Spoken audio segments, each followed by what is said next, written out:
number 10, which, right? This is like, the end of today would be the halfway point. Yes. Isn't that so exciting? Yeah. Well, guess what? They'll start over. Yep. Yep. And our calendar is never short of classes for sure. So I gotta use this one now. I don't know either. I don't know either. No, what did I just do? Great. Did I go the wrong way? Yes, I'm going the wrong way.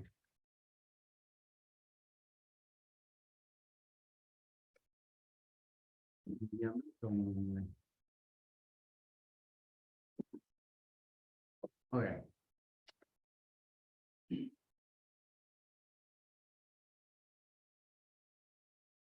Okay, for what we're going to cover is what is a lead, or what is lead follow-up, how to follow up, where to post lead follow-up, and then we're going to do our ahas, and then you're going to do your daily success system.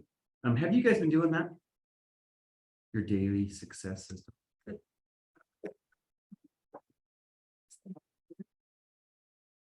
What is that? Is that what some of you are thinking?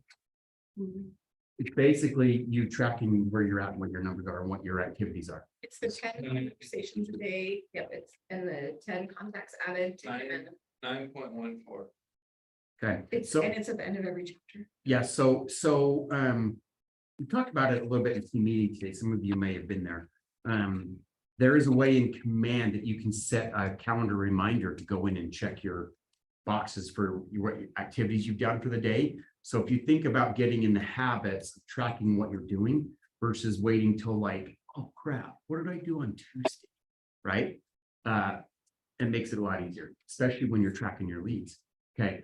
So some of the slides are repeat from what the class that just was.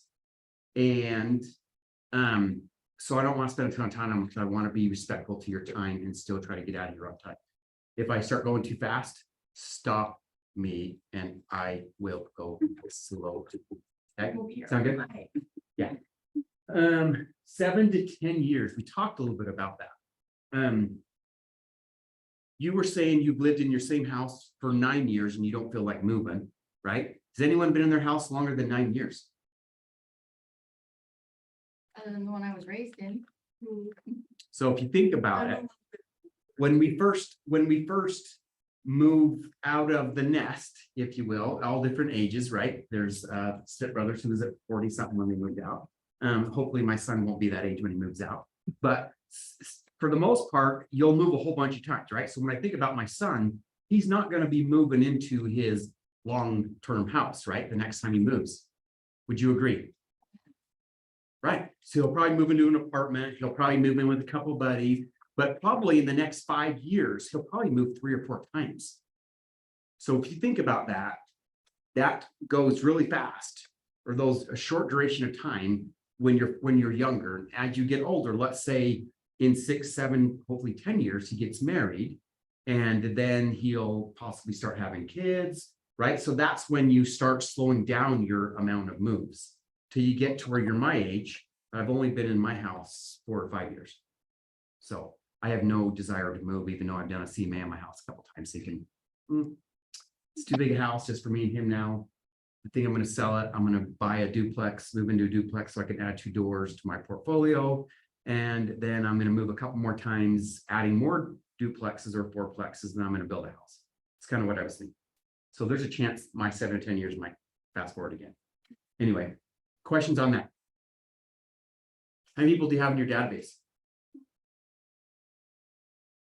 Because someone in there is going to be moving every 7 and 10 years. For every 12 people you have in there, what does that mean? You'll get a lead if you're staying in front of them.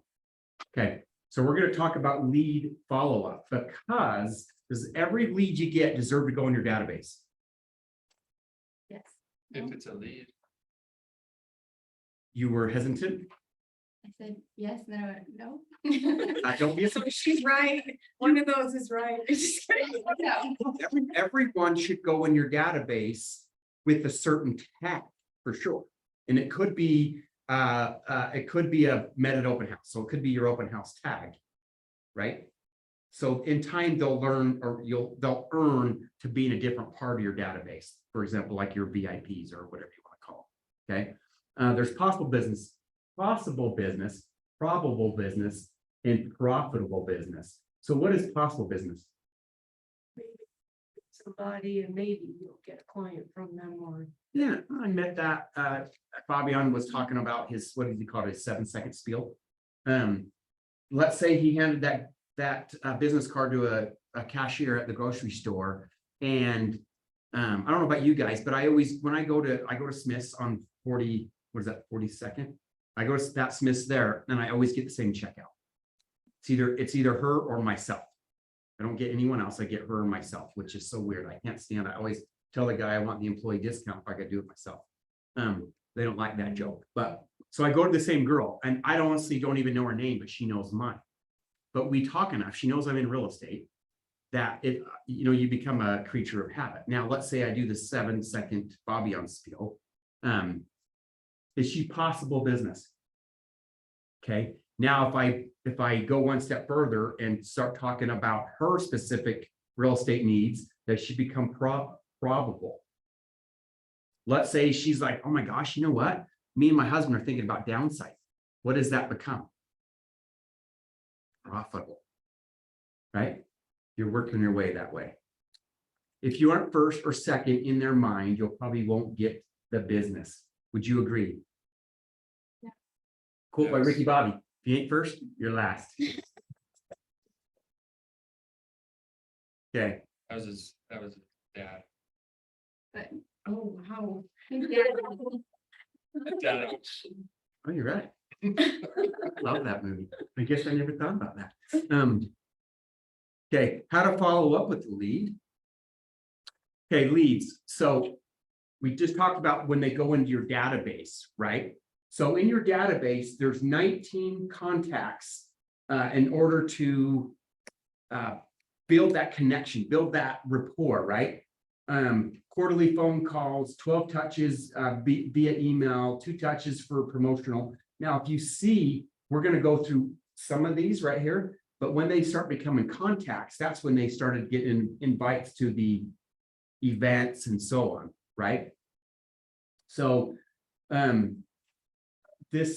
example I used of this cashier at Smith's, I would say she's probably not even really a lead, but she easily could be. Would you agree? Okay. 4 touches with the quarterly phone call, 12 touches, monthly email, newsletter, market report, video. 2 touches. Does anyone use video in their emails? I tried. I think you gotta like download an app and it makes it a lot easier.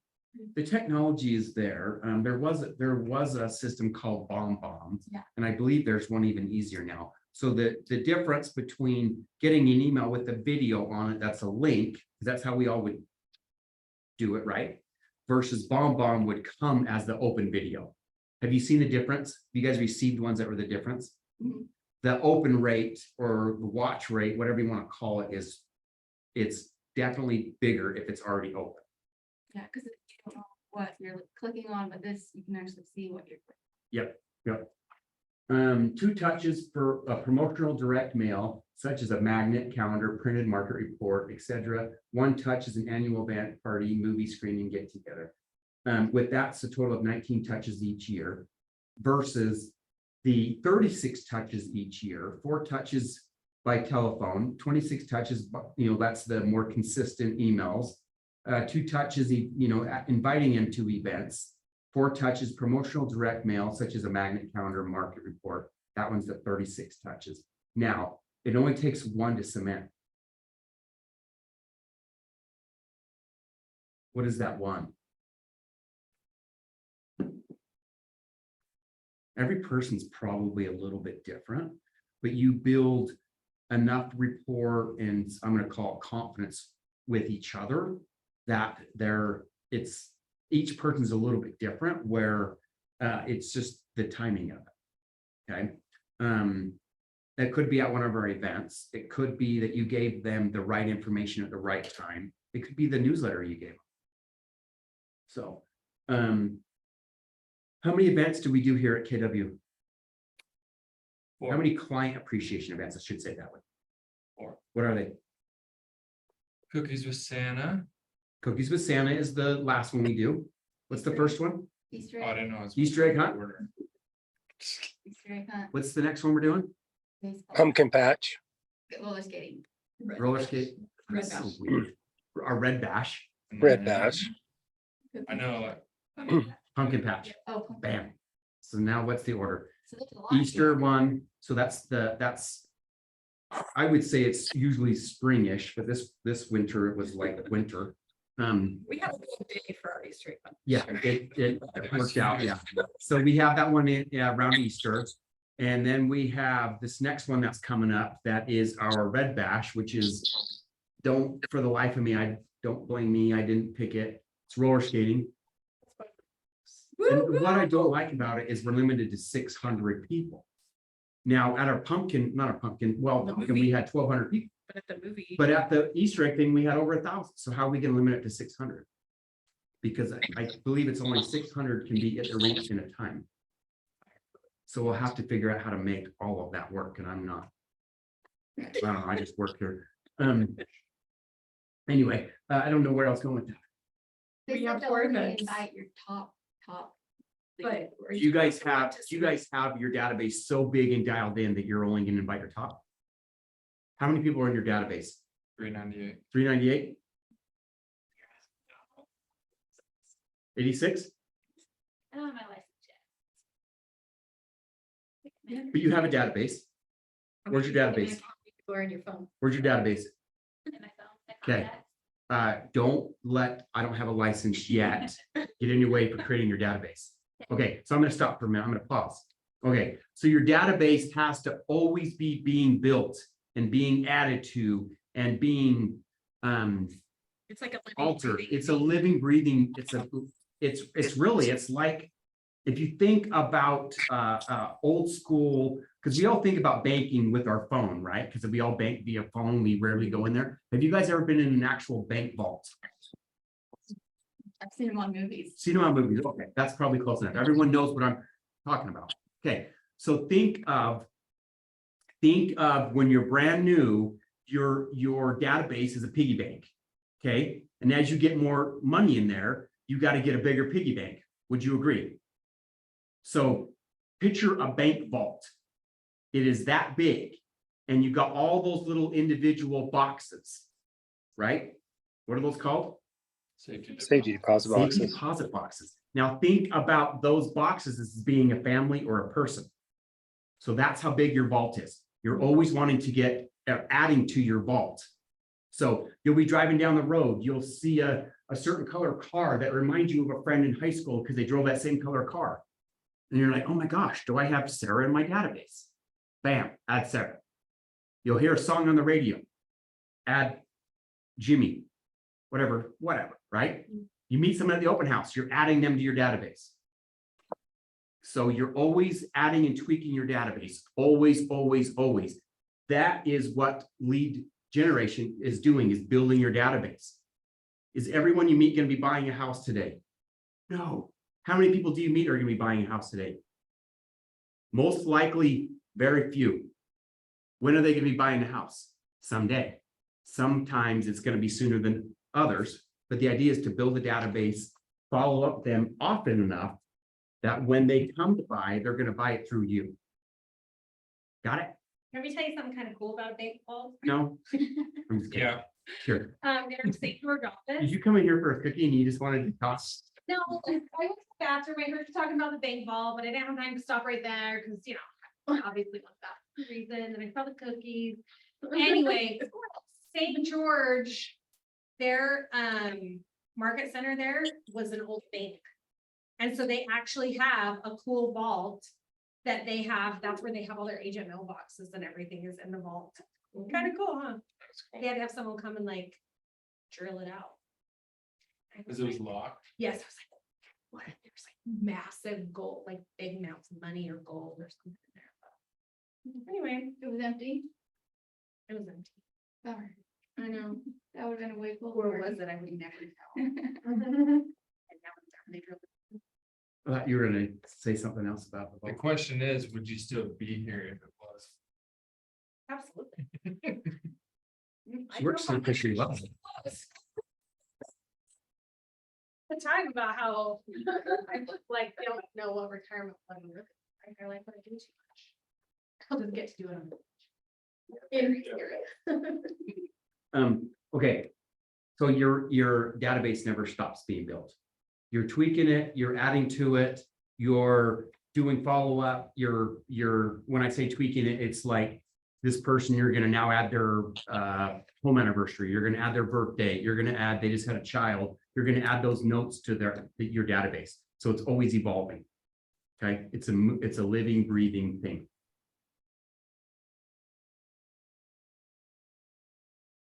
I don't know why, I don't know how to work any of this. Okay. Considerations for your lead follow-up program. What are my strengths when working with people? How can I adapt the touches? I don't know what that other word is supposed to say. But how can I connect? How can that represent me? What are some reasons I might have for contacting their lead?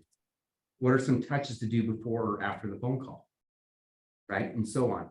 So what are reasons to follow up with your database? We just talked about one of them. Keep in. We have an event coming. Right? Provide value. Your contact should always provide value. I'll give you a little bit of a story. It's not necessarily got a happy ending, and not all stories do. I used to do a lot of builder stuff, and I used to run a lot of Pareto homes during. Have you guys ever been to the Pareto homes? I used to run those for builders. Anyway, I met a guy there, met a family. We ended up building the house for them. Kept in contact with them for 5, 6, 7 years, according to the staff. Anyway, he's like, hey, my company's transferring me to Florida. Will you come talk to me about listing my house? Which he came to a handful of our events. He didn't come to every single one, but I was in regular contact with him. Now, I probably could have done a little better because we always can. However, there was a fair amount of contact that we built rapport. We're Facebook friends. We comment on each other's stuff. There was no way he didn't know I was in the business, right? So I go out and meet with him and do a CMA on his house, which, we built. So I knew his house pretty well. When he finished his basement, I went out there. He had a birthday party for his little girl. I was pretty entrenched with this guy. So go out and do a CMA on his house. Turns out he had a relocation package where they were going to pay for it. With relocation, if you're an executive, they'll pay for everything. They'll reimburse them for all their closing costs. They'll give them like an extra 50 grand on top of whatever they sold their house for. There's a lot of incentives with that. So I go meet with them, go through all that. They ended up having to go through a different agent because of that relocation package. And he was super not bummed, but he was like, he felt guilty, I guess. And he asked his relocation director person, can we pay Sean a referral? Because he wanted me to still get part of it just because of our relationship over the last 7 years. And they're like, well, no, because that other agent's already paying referral to us because, they don't understand really how it works. So he gave me like a closing gift and I had nothing to do with the transaction. Is that weird or what? Like you feel bad. It's appreciation, but you almost feel bad. I would rather have listed the $900,000 house than got a gift card, but that's because I kept in constant contact with them. How am I using conversations to let the person know I'm in real estate? When is the best time for me and my business to time block for lead follow-up? Have you guys thought about that? Do you have that in your calendars? Have you guys gone through a time management and how to master your schedule? Have you guys gone through a class on that yet? Coming soon, we talked about that. Coming soon to a classroom near me. Let's see, how much time should I take to reach out to a lead? What will I do to hold myself accountable? We talked about that, going through your thing and tracking your numbers. What do I need to make sure this happens? Was, so on the previous one, you were talking about a set up a time during the week, you said, for example, Thursday from 9 to 12. Until it's gonna do a lead follow-up. Lead follow-up should be every single day. Okay, so what time do you guys have in your particular calendar for scheduling? I'm not scheduling for lead generation. What do you have in yours? 9:30 to 11, 9:30 to 11:30. What do you have for lead follow-up? well, 11 to 11:30. Okay, because the idea is behind it is we're constantly reaching out to people, even if it's through marketing efforts, through social media and so on. I know you guys had the open house class. I know you guys had a social media class. Your lead follow-up should be on your calendar every single day. And when I say that, it's because you got to time block your life, right? So if I say Dakota, what are you doing next Thursday at 2 o'clock? He should be able to look at his calendar and know exactly what he's got on his schedule. So what are you doing next Thursday at 2 o'clock?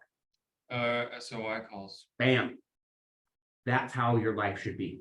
Now, you should have gym time, you should have walking the dog, right? You should have everything that gets on your schedule. I know that seems a little scary, but trust me, as your life and your business gets bigger, you're going to enjoy having that, because then you'll schedule when you're going to go to dinner, when you're going to go to a movie, and then you won't be bothered because you'll become a master of your schedule.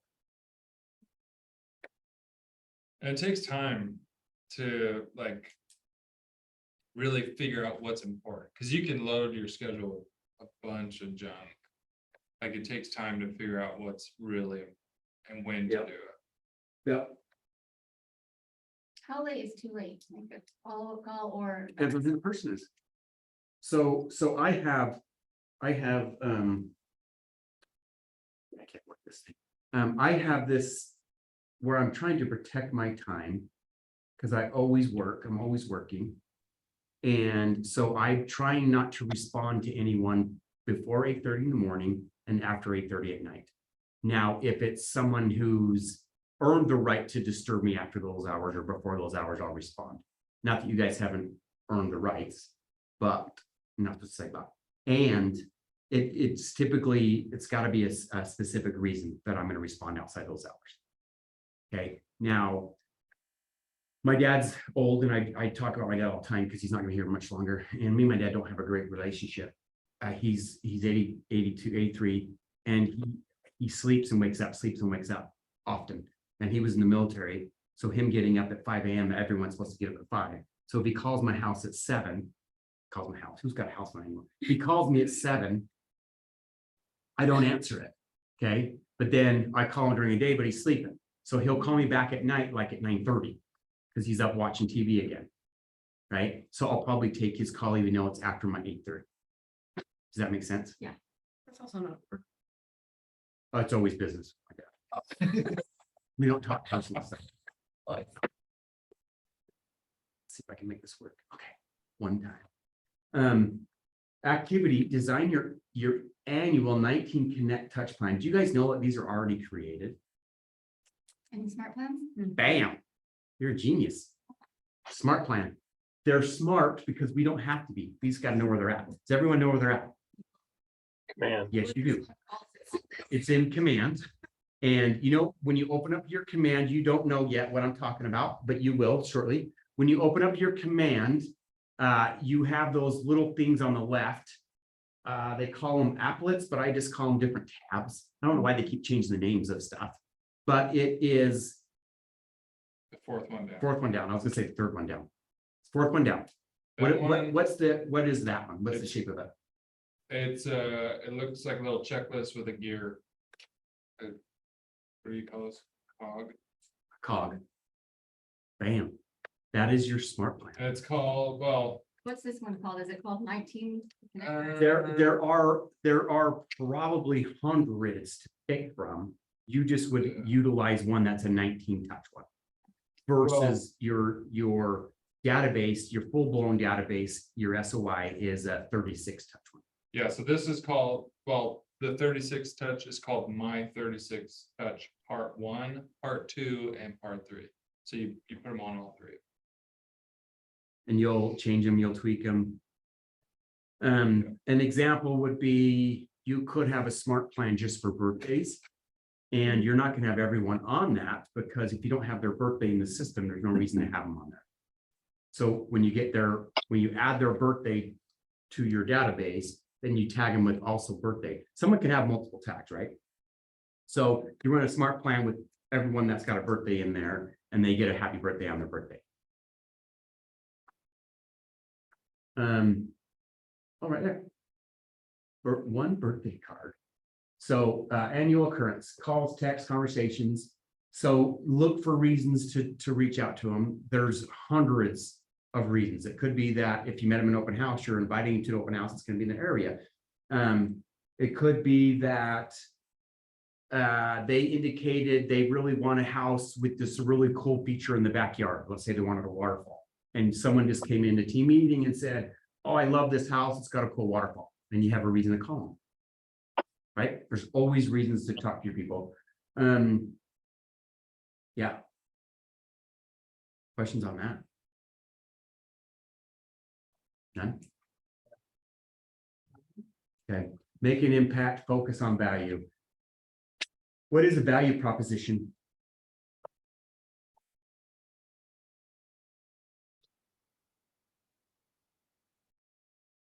The reason they should hire you. The reason why they keep coming back for more. Okay. And that. So, if you can bring someone value, okay, so let's just use this class as an example. If you came to this class, this Ignite, and you didn't get any value of it, would you want to come back the next time and spend your evening? No. Would you agree that that's fair, right? So if you're going to take the time out of your super busy schedule, especially in the evening when you're away from your regular routine of whatever else you guys could be doing, because I know every one of you have something else that you would probably rather be doing than sitting here, right? No. So the answer is yes, because this isn't the best place to be. Wouldn't you rather be? It's a great place to be. Right now. Wouldn't you rather be on a listing presentation? Yeah. If you're gonna be working, wouldn't you rather be doing that? Yeah. Would you rather be showing homes? Yes. Okay. Yeah, yeah. Wouldn't you rather be sitting on your yacht? Yes. So if you give enough value, they'll keep coming back to the class. That is the reason why you, what did the term you said? The reason why they're gonna hire you? The reason they should hire you. Yep. So personal communication, everybody's different on the best way to communicate. What is your favorite way to communicate? Face to face. Face to face? Face to face. Is this just with anybody? Yeah. Yeah, probably face to face. I think you're not being truthful. No, it'd be fun. Yeah.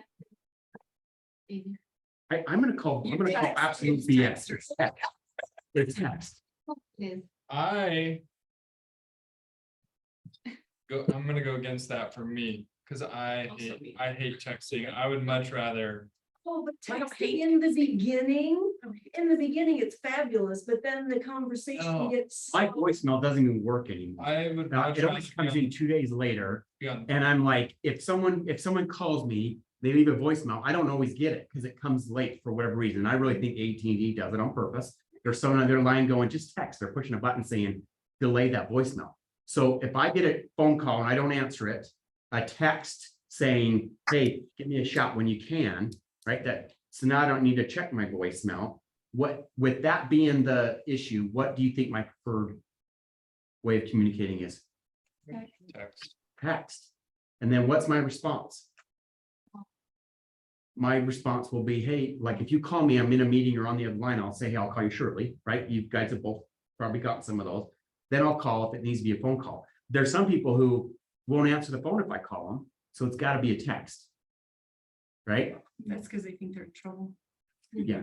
But face to face, you can't always be face to face. If you look at the amount of time you have communication, two-way communication with someone, is it face to face most often?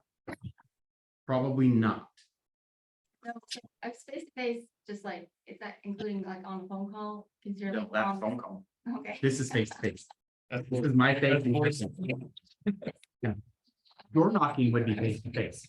Open house would be face to face. So I feel I'm better face to face than I am over text. And I don't know about you guys, but I cannot stand those people who do the talk to text and don't look at it before they send it, because it's all run together and I'm like, what language are they speaking? Call out right now. Are you one of those? I'm like. I get agents in our office, they send me texts and I'm like, I need like a Captain Crunch decoder. Seriously. I don't know what they're saying. I've been told that I come off like harsh or mean in text messages, and that's not my personality at all. So that's why sometimes I don't like it, because I don't know how to sound like me. Use like emojis.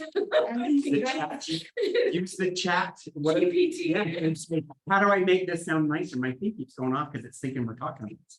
ask me a question and I'll just say yes. Okay, but you know, like, what else? Use an exclamation point. Yeah, I do. And if I ever say sure, I mean, I guess you know, but I've just been told by Why don't you several just put- people. Maybe, but yeah. Or put, yes, sounds great. Yes, exclamation point. Yeah, but no, I think text is super misunderstood a lot of times. So, personal, I can't even speak anymore. Personal communication is different for each person. So like some people, I use my dad as a reference. My dad doesn't even know how to text. You can't leave him a voicemail because he doesn't know how to get his voicemail out of his phone. So you have to call. You have to call over and over until he just happens to pick it up. And then when you give the data, you give the stats, do people think you're smart? Has anyone seen the show, How I Met Your Mother? No, What? never seen it. Such a good series. I never, when I first saw a little bit here and there, I didn't like it.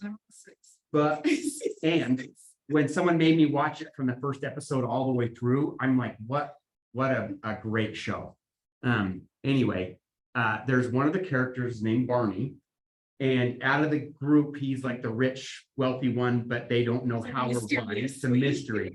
And the reason why he seems more successful is he's always quoting stats. And you don't realize that till later in the show. And it's the perfect sales thing. So anyway, if you know your stats, you'll come off more professional.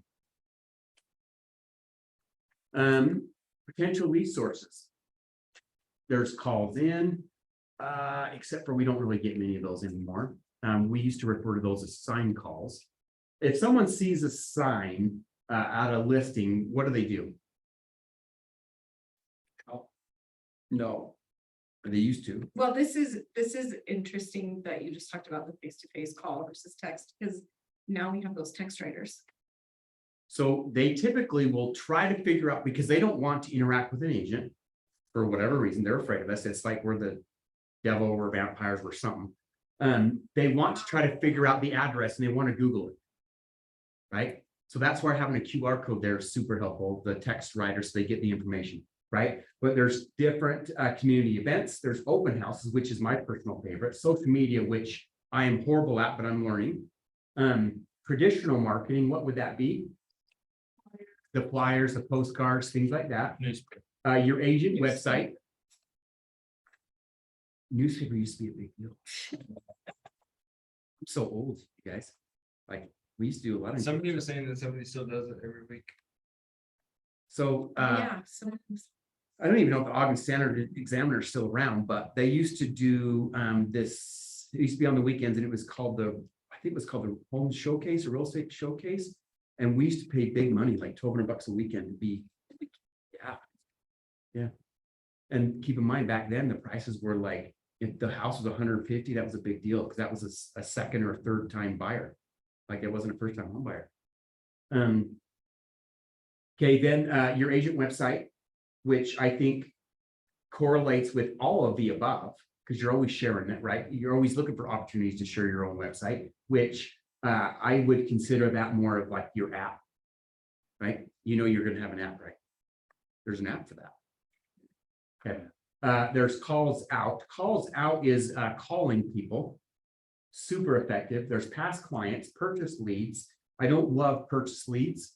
I think I truly believe, and this is Chris Salyer's favorite word, I feel that purchase leads are not the best leads, but a lot of people believe that they're a go-to, and I don't. There's sign call in, and then there's blogs or newsletters. Statements or questions. Why are you thinking about buying or selling? Tell me more.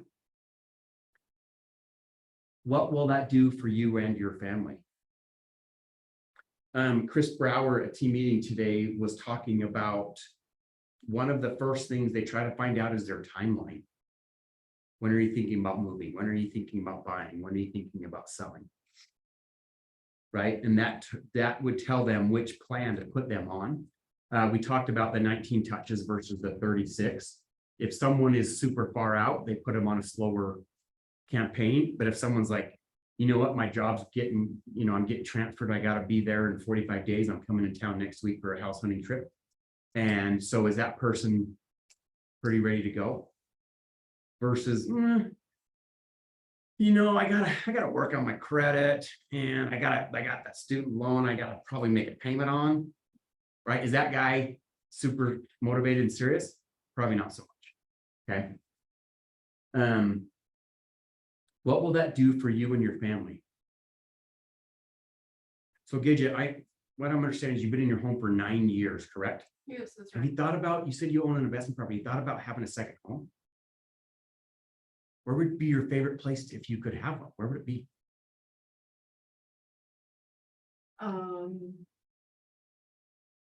I think that I purchased my second home back in my state that I came from, Where's that? Michigan, Oh, what part of Michigan? Middle East. Middle East. I actually had, when I was a child, I had a summer home there. And it was in Decatur. We had a little lake, a pretty cool little town. I would love to go back there. Have you even thought about what prices would be back there? I haven't. You know what? Would it be okay if I had an agent reach out to you and talk to you about what that would look like? I would love that. That'd be great. How hard was that? Easy. Was there pressure? Was it realistic? Did that seem real? Did that seem scripted? No. Did you feel pressure? Are you okay? I am. See, it's simple. Everyone you can have a conversation with. Okay. Let's move on to the next slide, if I can get there. We're gonna skip ahas. We're gonna keep powering through this. Post lead follow-up. When we talk about, they have this as not a funnel, because a lot of times you look at it as a funnel, you're gathering and going down to closings, but they don't have the funnel part yet. So you're capturing leads to build your database, and then you're cultivating them over time, and you're basically repeating the cycle, right? When two-way communication is established, a lead becomes a contact in your database. Move that person from 19 to connect to 36 to convert. Then that gives you the opportunity to cement that relationship. Remember earlier when I said it only takes one time to cement it, and it could be the timing of the right thing when you give the right newsletter, you have the right conversation at the right time. Now, let's say, I don't know, I'll give an example. I'm gonna try to think of something with Michigan. Let's say Michigan just went through the hardest winter ever, and all your friends back there are like, I'm moving out of Michigan. You maybe wouldn't want to go back there, right? So it'd be a different conversation. So, but that's how you cement the relationship. You look for that common bond, but it's more of the timing of it. So in command, when you add a new contact in, if there's a box, you can say mark as lead. So that's what this is, that's marking is letting command know that this is the lead and you have them on a contact yet. The definition that they're giving is when it becomes two-way conversation. And that conversation is not taking off your call list. Okay. So we used to say you stay in constant contact until they either close or they die. Right? What'll happen before then? No close. They'll close or they'll tell you to remove them off their list. I'm sorry I'm being intrusive. So a high value touch that solidifies a relationship, you just have to establish that opens the door for future interactions. How hard is that? You don't know when it's going to happen with each lead, right? You don't know when it's going to happen with each person in your database. That's why you got to have consistent follow-up and consistent touches. Does this mean does this mean we're done? Yeah, it means we're done. Okay, so as you're thinking about these leads versus your database, things changed Little, a little? Poquito? I have more confidence. But the ideas that I have, knocking doors, yes, I could do that, but I just have to find the motivation. I have ideas running around in my head of things that I can. So impact, let's, too. this is probably a little bit off topic, but I'm not supposed to say but. And does everyone know their big why? Yeah. Does everyone know their big why? Does everyone know what I'm talking about when I say my big why? Why we're doing this? Yes. Mm. Why we get up in the morning? Why we do the things we do? What's your big why? Financial freedom by the time I'm 40 Okay, plus. your big whys will change over time. Right? It used to be, for me, it used to be provide for my kids, and now it's to provide for my kids' future. Right? I want to leave a legacy and want to retire. Right? I didn't think about retiring years ago. Even though you really shouldn't start thinking about when you first started any business, right? So I have friends, I'm old. I have friends that I went to a barbecue this last summer, and I had 3 different friends that were talking about being on their sailboat and what they're doing in retirement. I'm like, we're the same age, you guys are retiring. I'm like, well, yeah, I got 152 rental units. I don't need to work. I'm like, the hell have I been doing? Right? So that your why, your big why becomes something different throughout your life. Do you know your big why? To provide for my kids. Is that really your big why, or are you saying that because we said that? You know yours? Mine's the same thing. Because you really have to think through it. It's not, it's a lot of times you might think it's something, but you have to. Have you guys heard the 7 whys? You've heard that, right? Like ask, No. so you want to provide for your kids, why? Like my Why? daughter's just started competitive volleyball. Like I want her to be able to take the trips and go on all the team things and Why? because it's bettering her future. Why? You could go 7 times why to get to the deeper of why you're really. Because in reality, because a lot of times you'd say provide for my kids, but that could just be I'm not gonna call her a shallow answer, but that could be like just the top of it. Like the top of it, when really it's super, super deep. And it could really be because when I was her age, I didn't have that opportunity, and I'm gonna be damned if she doesn't. Or Right? like because her dad's not providing it, so you don't want her to live it. Like, I like the 7. I never heard the 7 whys. That's Okay. good. There's a whole class on figuring out your big why. So it's not just something simple. You got to think about it. What were you going to say? Nothing. It's something stupid. You always are in your head. What was it? Was the 7? I was just saying the number 7's been relevant in a lot of these things, like it's the 7 Kevin Bacon. Yeah. Seven, it's like I didn't even know that. I didn't even notice that. 7 must be like Lucky 7. Yeah. being pointless. What do you feel No, different I know. about? Interesting. What do you feel differently about? What is your meaningful?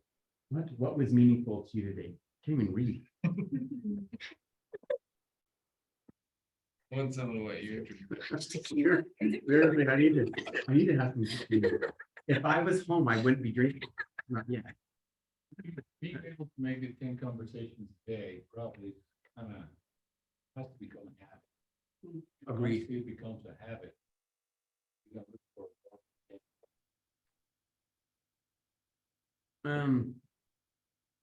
I'm going to agree, but disagree. And here's why. Once you get your database established and you have it set, you'll get your call reminders. Sometimes it's only 3 a day, right? So it could be, I gotta have 3 follow-up calls to my database in a day, but then I know I need to add 10 people to my database this week.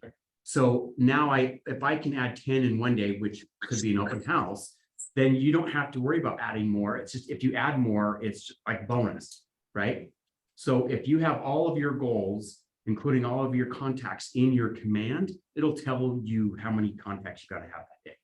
Probably, Don't be afraid to have less than 7, but don't be afraid to have more.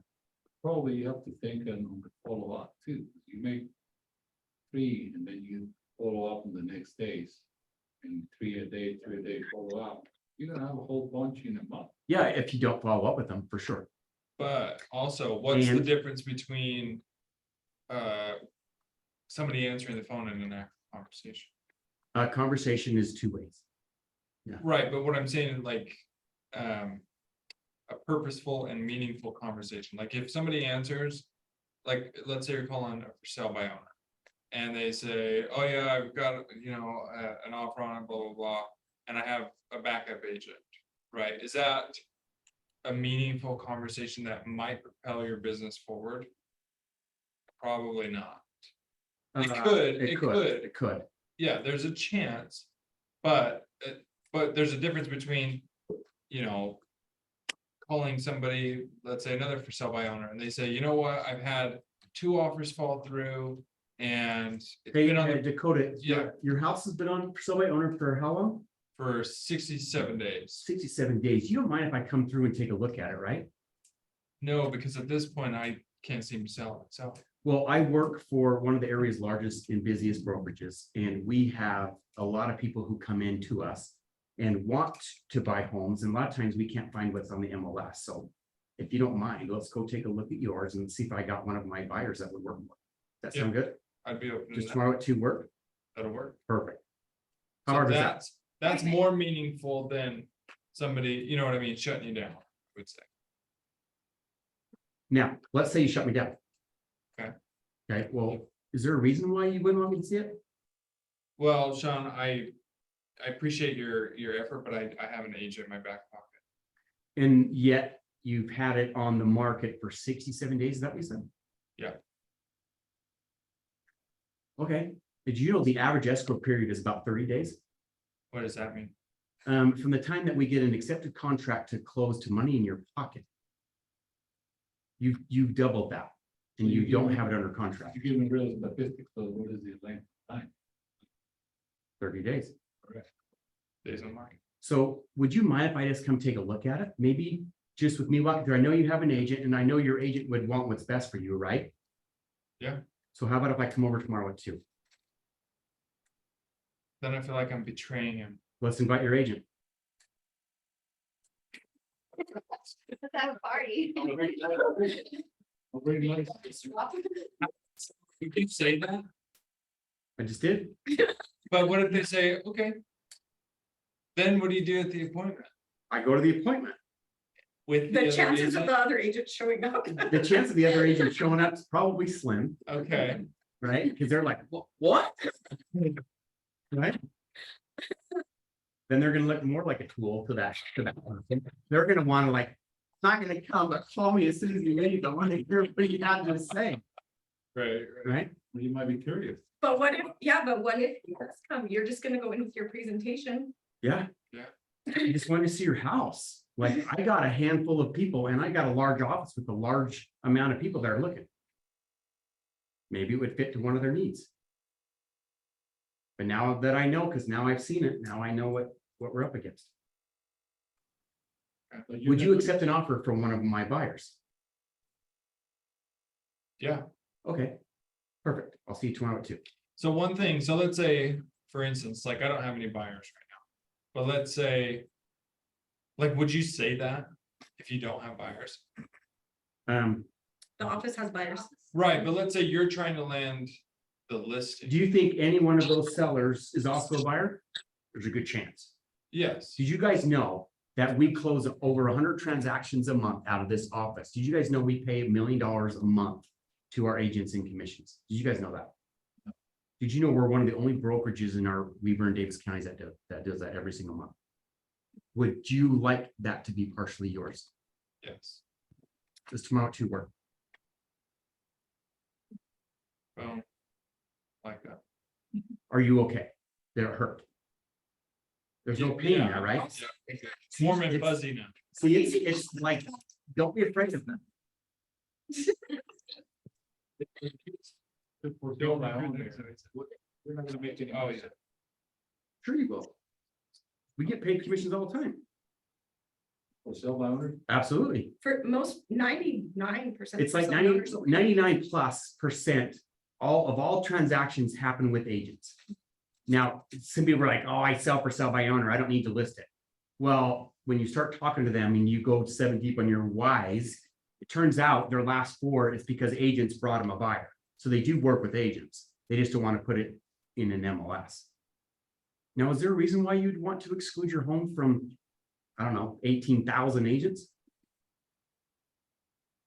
Do you know something that I don't? I've been in this business for 30 years. Do you And know I who work feel with 18,000 qualified agents, 18,000 agents exposing it to them would probably be helpful. I know KSL is cool, but But do you know who works with qualified buyers? 18,000 agents. then when you get there and they're like, well, I'm not paying a commission. Well, let me get this right. You're not gonna pay a commission. However, if I'm an investor and I don't want to pay a commission either, but I'm gonna buy your house and I'm refusing to pay a commission, I'm gonna want a discount. Would you agree? So if you're trying to save the commission and I'm trying to save the commission, who's actually saving it? Whoever gives, I guess, or whoever doesn't give. So I'll make you an offer. What do you think an investor is gonna offer? lower price. Way lower than the % discount. Yeah. It's gonna be cash, man, so you. But see, they don't think about that.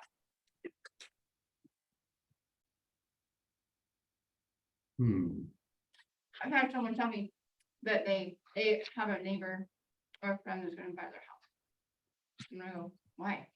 Why would you sell it to a friend or a neighbor? And they offered this much, I'm like, but if you don't put on the MLS, you don't know that somebody might offer way more than that. But. So let's role play that. So you're gonna sell to your best friend? Meet my cookie. The neighbor. You're gonna sell to your neighbor? Yeah. Because they have really good cookies. Yeah, so they offered me $500,000 and. I And don't that wanna go works through for the you? whole mess. Oh my gosh, you're the best neighbor in the world. You know what? Do you know what your house is actually worth? No, Would you be interested in knowing? yes, Okay, because I think I would want to know if I'm gonna be giving them a great discount. Maybe they're paying over. So let's tomorrow at 2. okay, I'll have cookies. Perfect.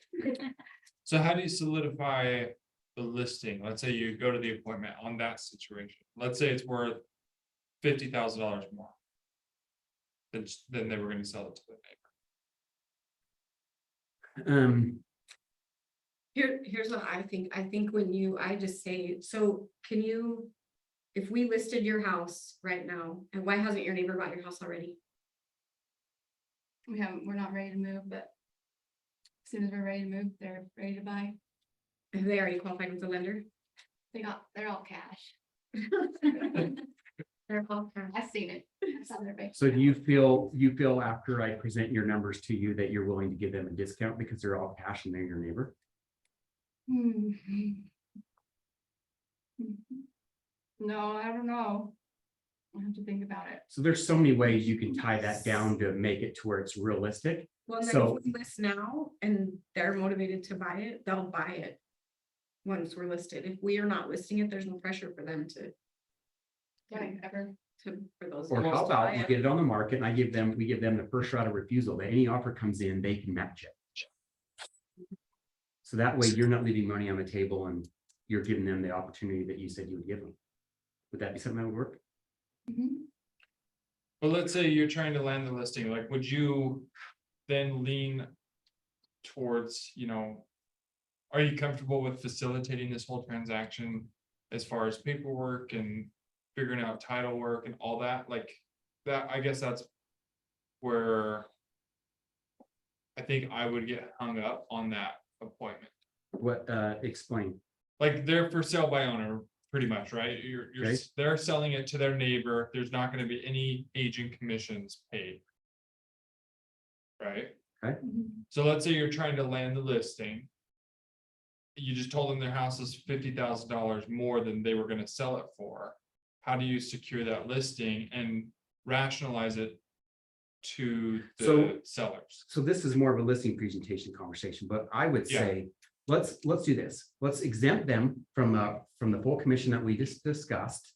And I will do, if they decide to buy it within the next 30 days, right, we'll give them the first right of refusal, that they'll have the ability to match any offer. But if they buy it within the first 30 days, and then I'll be willing to do that for 1%.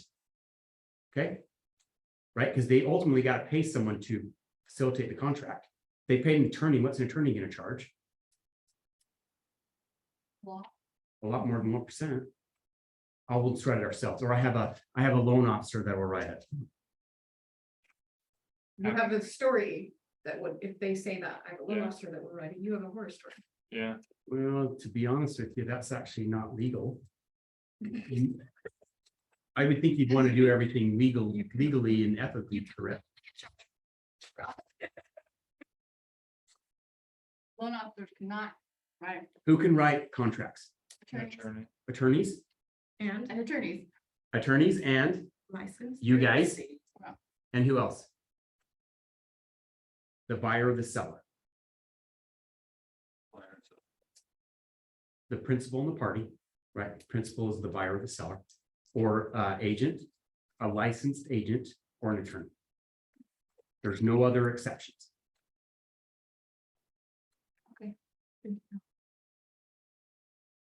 Do you guys get any value out of today? Can, And I know I went through my portion super fast, so I apologize. just out of curiosity, It's what? 7:45 on.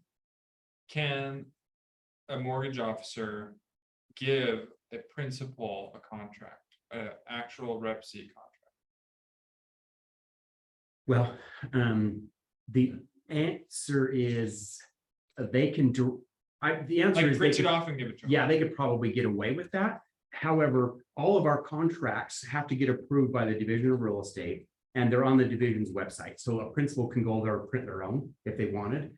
Or the ones that we use have the Realtor logo on them, and they're licensed to us to utilize. So they couldn't give one of ours, even though it's the same contract. They shouldn't. They shouldn't. But that's most likely where they're gonna get it. They're gonna get it from one of their agents that they work with. Hmm. So the question I would say is, so Dakota, where's this loan officer gonna get a copy of this contract? Because they probably don't know they got it on the division, okay? So where's this loan officer gonna get a copy of this contract? Probably an agent, wouldn't you agree?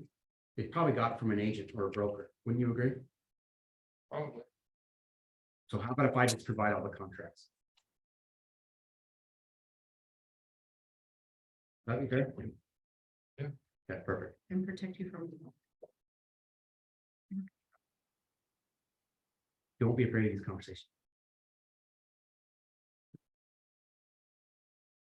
Okay, questions? What's your homework? Kiss the app. What else? Success system. Get into your command, figure out when you're going to schedule yourself to update your stuff. Okay, Thank you. thanks for being here, guys. Thank you.